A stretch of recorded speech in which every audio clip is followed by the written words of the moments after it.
मंच पर आसीन दिल्ली के प्रदेश के अध्यक्ष कैबिनेट मंत्री भाई गोपाल राय जी, पार्टी के राष्ट्रीय सचिव भाई पंकज गुप्ता जी, दिल्ली के विधानसभा के मुख्य सचेतक भाई दिलीप पांडे जी, दिल्ली सरकार के कैबिनेट मंत्री इमरान हुसैन भाई, दिल्ली विधानसभा की उपाध्यक्ष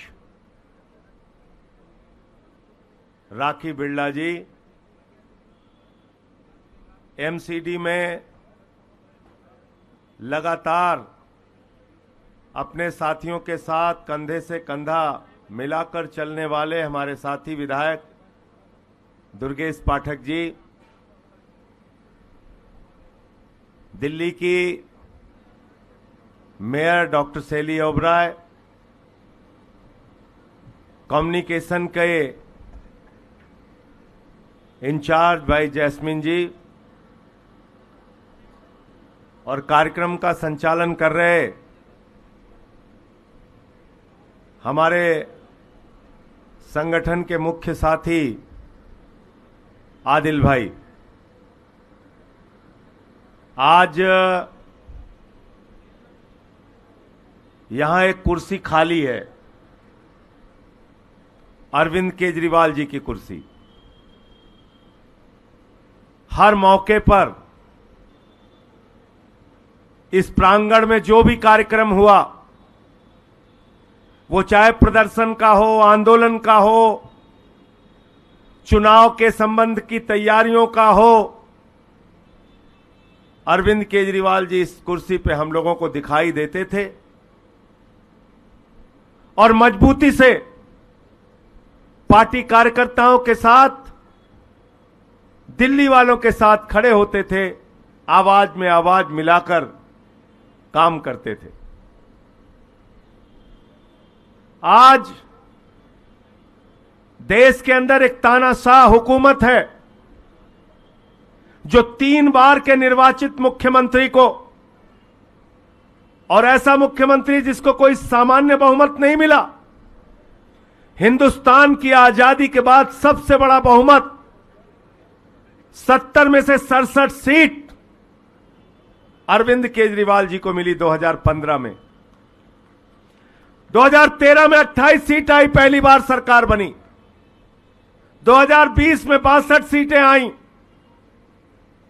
10 साल के इस सफर में उस नेता के नेतृत्व में हम लोगों ने एक नहीं 2-2 राज्यों में सरकार बनाई। पंजाब में भी सभी पार्टियों का सुपड़ा साफ हो गया, 92 सीटें वहां पर भी आईं।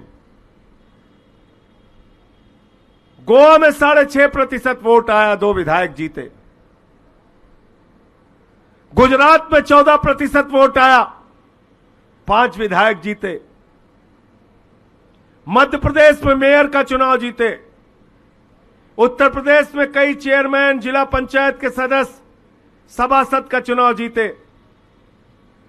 और दिल्ली के एमसीडी में जहां 15 साल से भाजपाइयों का कूड़ा बैठा हुआ था, दिल्ली की जनता ने झाड़ू लगाकर एमसीडी का कूड़ा भी साफ करने का काम किया।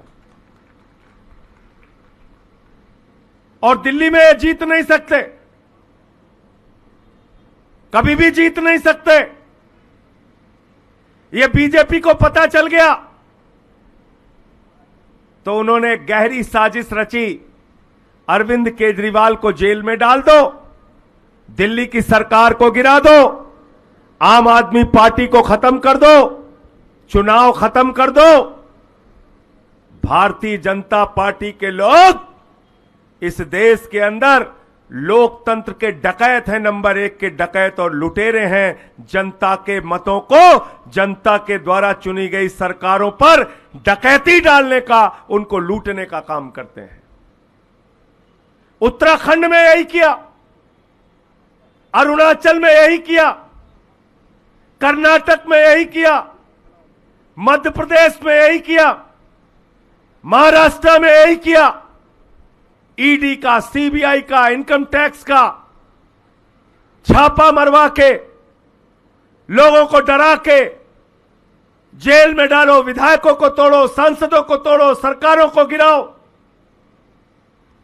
10 साल में नरेंद्र मोदी जी की सरकार ने और बीजेपी ने यही काम किया।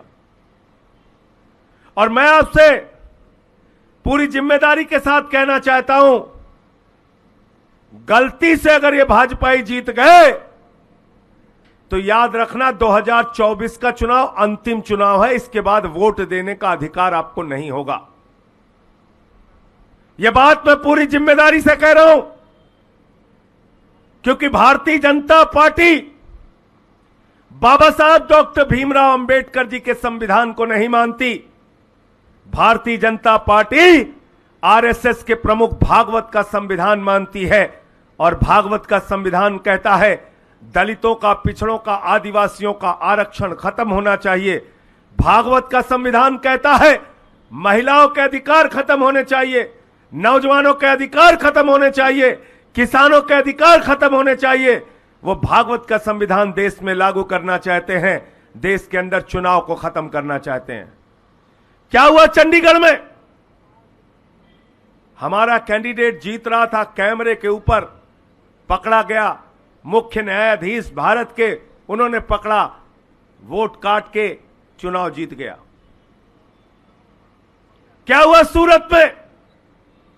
भारत के आजादी के बाद पहली घटना है, सत्ताधारी दल का उम्मीदवार बगैर चुनाव के जीत गया।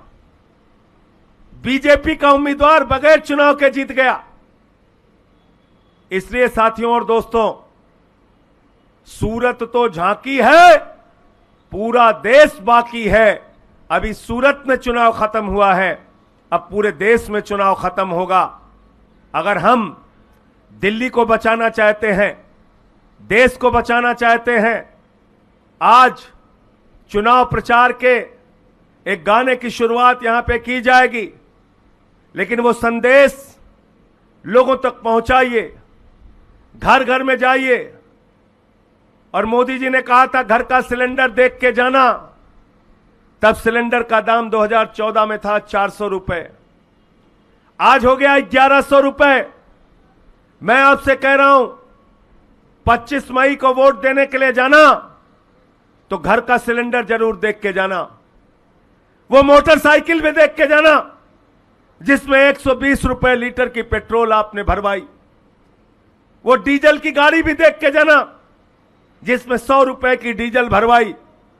वो सरसों के तेल का डिब्बा देख के जाना जिसमें 250 रुपए लीटर का आपने सरसों का तेल खरीदा।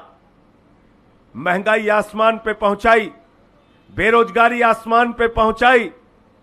देश के अंदर अग्निवीर के नाम पर नौजवानों के पीठ में छुरा मारने का काम किया।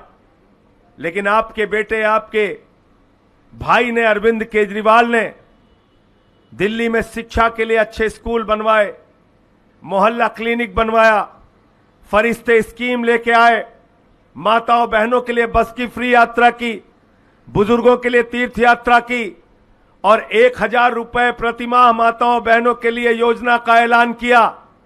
याद रखना, आपके बेटे ने आपके लिए दिन रात काम किया है। अब आपकी जिम्मेदारी है आपके बेटे को जिस नरेंद्र मोदी की सरकार ने जेल में डाला है, तो उसका जवाब आपको किस चीज से देना है? जोर से बोलिए, जेल का जवाब, जेल का जवाब, जेल का जवाब, जेल का जवाब आपको वोट से देना है। मैं इन्हीं शब्दों के साथ कि जो समय आपके पास बचा है, दिन रात मेहनत करके केजरीवाल जी का संदेश लोगों तक पहुंचाएंगे। और आज सबके अंदर गुस्सा है, पूरे देश का व्यापारी समाज भी ये कह रहा है कि हमारे समाज का एक व्यक्ति दिल्ली का मुख्यमंत्री था, उसको भी पकड़ के जेल में डाल दिया। व्यापारियों में प्रतिक्रिया है, नौजवानों में प्रतिक्रिया है, माताओं बहनों बुजुर्गों में प्रतिक्रिया है, देश के लोगों में गुस्सा है। इस गुस्से को अपने वोट में तब्दील कीजिए। लोकतंत्र की सबसे बड़ी ताकत आपकी उंगलियों के इशारे पर है। केजरीवाल जी को जिताइए, आम आदमी पार्टी को जिताइए। 25 मई को झाड़ू निशान पर अपना वोट देकर जेल का जवाब वोट से दीजिए। बहुत बहुत धन्यवाद।